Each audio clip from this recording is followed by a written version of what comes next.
हरे कृष्ण। आज का हमारा विषय है कि भगवान श्री कृष्ण ने और सब लोगों की अपेक्षा अर्जुन को ही क्यों चुना भगवत गीता का ज्ञान देने के लिए। भगवान ये ज्ञान किसी ऋषि को, साधु या मुनि को भी दे सकते थे, लेकिन क्यों उन्होंने अर्जुन को ही चुना, जो कि एक योद्धा थे, एक गृहस्थ थे।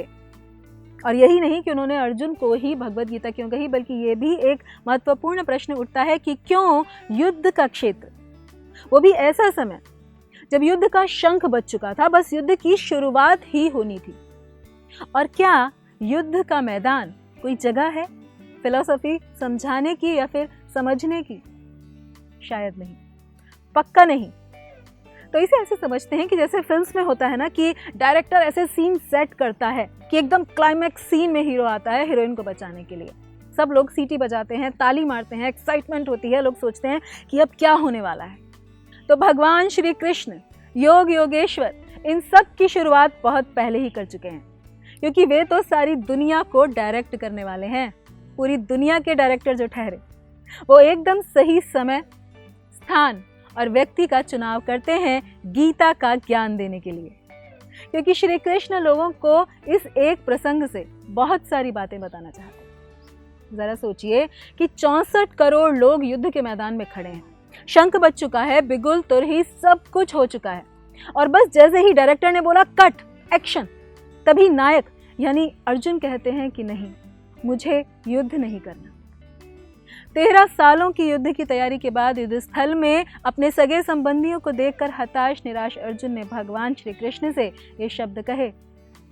और तब श्री कृष्ण ने अर्जुन को दिया गीता का ज्ञान। अर्जुन जिनकी पत्नी थी, बच्चे थे, सामाजिक जिम्मेदारियां थी, और उस समय वे अपने 5 भाइयों के साथ पूरी पृथ्वी के राजा थे, शासक। क्या उनसे ज्यादा कोई व्यक्ति जिम्मेदार हो सकता है? और उस समय भगवान ने अर्जुन को दिया गीता का ज्ञान, वो भी 2 सेनाओं के बिल्कुल बीच में, क्योंकि भगवान इससे हमें बहुत कुछ समझाना चाहते हैं कि यहाँ एक व्यक्ति है जो गृहस्थ है, जिसकी सामाजिक जिम्मेदारियां हैं, व्यवसायिक कर्तव्य हैं, जो न केवल अपने वरन करोड़ों लोगों के जीवन के विषय में एक महत्वपूर्ण निर्णय लेने वाला है। वो उस समय गीता सुनने के लिए समय निकालता है। तो सोचिए, जरा सोचिए कि कितना महत्वपूर्ण है, कितना जरूरी है ये ज्ञान, और क्या कोई उनसे भी ज्यादा व्यस्त हो सकता है? इसलिए यदि आप अपने जीवन को अर्थपूर्ण बनाना चाहते हैं, सफल करना चाहते हैं, संतोष से जीना चाहते हैं, और बाद के लिए कोई पछतावा नहीं कि हमने अपना जीवन बेकार गंवा दिया, तो इन 2 पहलुओं को गौर से सुनिए। पहली बात कि गीता का ज्ञान केवल सन्यासियों, त्यागियों के लिए ही नहीं, जो कि रिटायर हैं या फिर हिमालय में हैं, नहीं,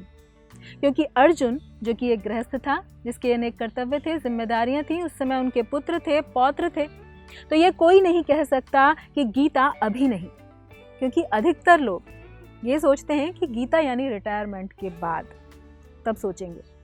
क्योंकि बहुत सारे लोगों को ये बहुत बड़ी गलतफहमी होती है कि अध्यात्म ये तो रिटायरमेंट प्रोग्राम है, अभी थोड़ी, अभी तो खाओ पियो, ऐश करो, मौज करो, घूमो फिरो, जब बूढ़े हो जाएंगे तब सोचेंगे, बुढ़ापे में, जब आंखों से दिखेगा नहीं, कानों से सुनेगा नहीं, तब जब जीवन में कुछ गिनी चुनी सांसें ही बचेंगी, तब सुनेंगे या पढ़ेंगे गीता और सोचेंगे कि कैसे जिएं एक सफल जीवन। और कृष्ण इसी को सिद्ध करना चाहते हैं कि नहीं, ये कोई रिटायरमेंट प्रोग्राम नहीं है।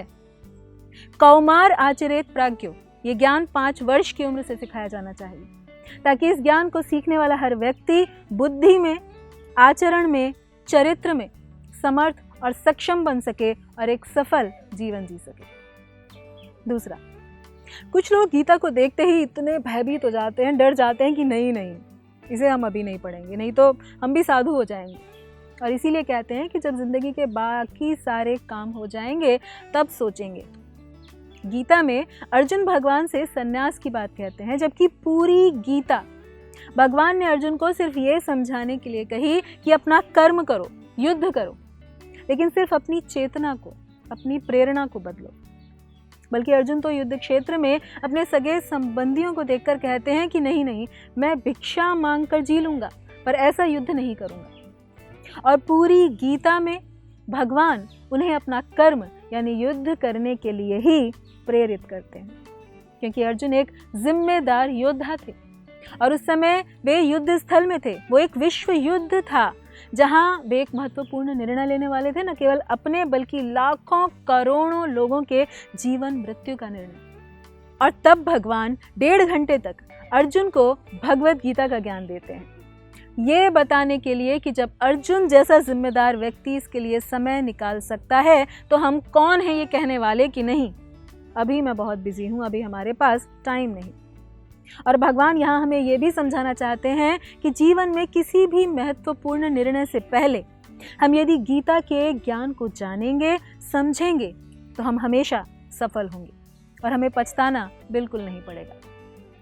जबकि आजकल ऐसा है कि हमारे ही घर के आंगन में खजाना गड़ा पड़ा हुआ है और हमें उसकी कोई खबर नहीं, कोई भनक नहीं, क्योंकि भगवत गीता हमारी संस्कृति का, इस देश का सबसे बहुमूल्य रत्न है, जिसकी महत्ता को वर्तमान प्रधानमंत्री ने जानकर इसे दूसरे देश के प्रधानमंत्री को उपहार स्वरूप प्रदान किया, क्योंकि इसका ज्ञान हर किसी के लिए है, आम आदमी के लिए है, बच्चों के लिए है, स्त्रियों के लिए, बूढ़ों के लिए, राजाओं के लिए है, शासकों के लिए है कि कैसे इस दुनिया पर राज किया जाए, कैसे जनता की, प्रजा की, आम इंसान की हर प्रकार से रक्षा की जाए और कैसे अपने जीवन को सफल किया जाए। तो ये ज्ञान विशेष रूप से उन लोगों के लिए है जो जिम्मेदार हैं, जो अपने जीवन के अर्थ को जानना चाहते हैं, पूर्णता को समझना चाहते हैं, एक संतोषप्रद और आनंद युक्त जीवन जीना चाहते हैं और एक सफल जीवन जीते हुए पूरी मानव जाति की सेवा भी करना चाहते हैं। इसलिए आइए हम भी गीता के इस अमूल्य खजाने को पहचानकर इसका शीघ्रातिशीघ्र व अधिकाधिक लाभ उठाएं व एक ऐसा जीवन जिएं जिसका अर्थ हो, उद्देश्य हो, जीवन में सफलता हो, संतोष और आनंद हो। धन्यवाद। हरे कृष्ण। ऐसे ही और भक्तिमय कार्यक्रमों के लिए देखिए हरे कृष्णा टेलीविजन। इसे प्राप्त करने के लिए आप अपने केबल अथवा DTH ऑपरेटर से संपर्क करें तथा और अधिक जानकारी के लिए आज ही डायल करें 8767 845 845।